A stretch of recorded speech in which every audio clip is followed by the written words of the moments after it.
طبعا احنا كستات المشتريات دي لا يمكن ان احنا نستغنى عنها. عندي حاجات كتير، او اكيد عندي حاجات كتير، بس برضو في بعض الحاجات اللي هي بتشدني كده، وبالذات لما يكون سعرها معقول معقول معقول معقول يعني. طبعا عند المدرسة في مكان اسمه محل كده كبير اسمه بيت المنصور. كان فاتح تقريبا من السنة اللي فاتت، او من ايام الامتحانات بتاعة الترم التاني. فاكتشفت ان هو عنده عروض ب10. فقلت لا، انا مش هفوت عليا الفرصة دي.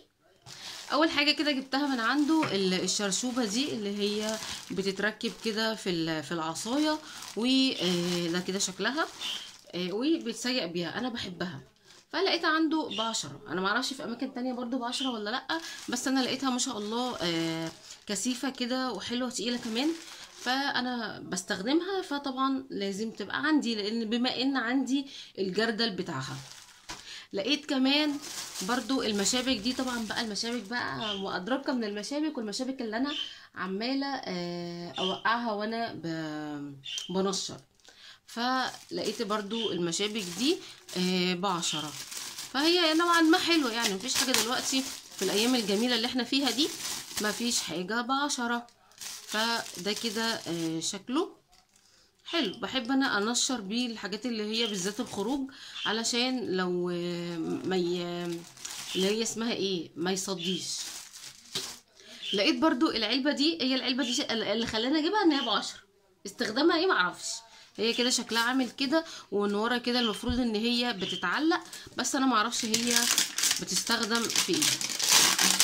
فنفتحها. انا والله بصي مرضتش ان انا افتحها، قلت والله لا انا فاتحاها معاكم. بسم الله. بسم الله الرحمن الرحيم. نبعد بس الورق ده عشان الصوت. ده كده شكلها من بره، والمفروض ان ده كده شكلها من جوه. انا معرفش، مع يوسف بيقولي بيتحط فيها ملح، بس انا خلاص يعني. حتى اللي هو بصوا نفس الشكل كده في البتاع اللي هي ام ملح عندي، اللي انا دايما بحط فيها الملح. حلوه قوي البرطمانات دي، ماما الله يرحمها كانت جايباها لي. فده كده شكلها. انا معرفش بقى ده الورقه دي فيها ايه. انا قلت هلاقي معلقه جوه. ايه ده؟ دي ورقه فاضيه. ورقه فاضيه حتى ما فيهاش لزقه ولا اي حاجه. ما علينا. انا قلت هلاقي مسمار لها هنا مثلا، ان انا ايه اعلقها كده على الحيطه وبتاع. بس هي بصراحه عجبتني ان هي بتتفتح وتتقفل كده، ليها استخدام. هنلاقي لها استخدام، هنلاقي لها. ولقيت برضو الدرج ده برضو ب10، زي ما قلت لكم دي اي حاجه هنا ب10. لقيت برضو الدرج ده برضو ب10. انا ايه قلت اكيد ليه استفاده يعني، اكيد وانتوا برضو ادوني افكار. ادوني افكار. ده كده شكله. نشيل برضو الورقه. بسم الله.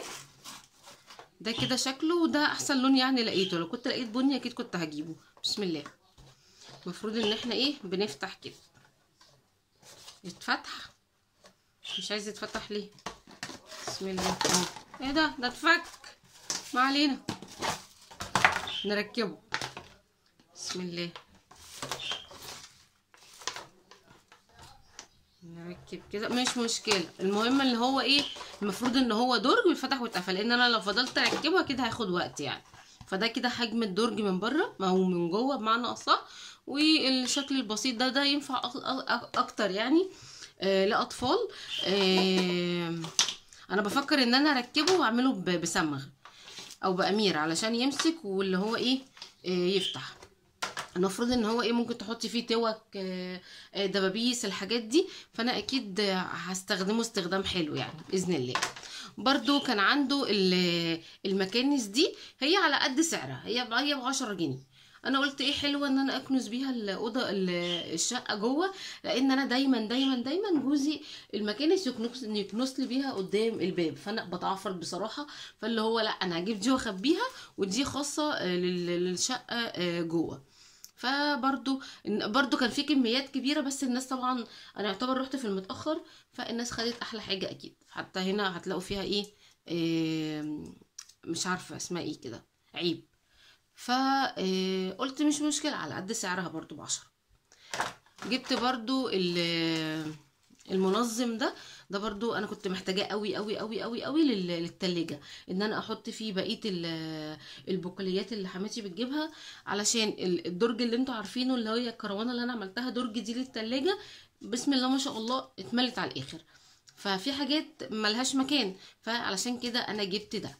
فده برضو ب10. كل ده بقى عرض ال10 ده امتى؟ يوم الخميس والجمعه. بس هو عامة عنده حاجات كتير، يعني طول الاسبوع عنده حاجات ب10. عايزة ابقى اركب ده. جبت برضو بس مش من عنده اكيد، الشاور جل ده اول مرة في حياتي اجيب شاور جل سايب، فجبت ب10 عشان اجربه. وجبت من نفس الراجل برضو ده اسمه ايه، معطر. بس دي كده المشتريات بتاعت بيت المنصور عند بتاع الصابون. اشوفكم بقى ان شاء الله في فيديو جديد. السلام عليكم ورحمة الله.